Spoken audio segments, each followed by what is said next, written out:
तर लाटून झाल्यानंतर कानवलं कसं भरायचं तुम्हाला दाखवते मी. अर्ध्या साईडला आपल्याला पुरण भरायचं आहे. म्हणजे कानवलं कसं तयार करायचं अगदी सोप्या पद्धतीने तयार होते.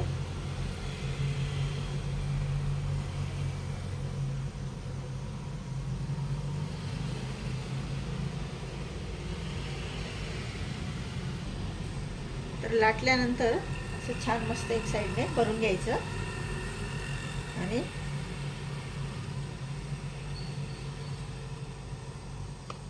वरून पुन्हा दाबून घ्यायचं.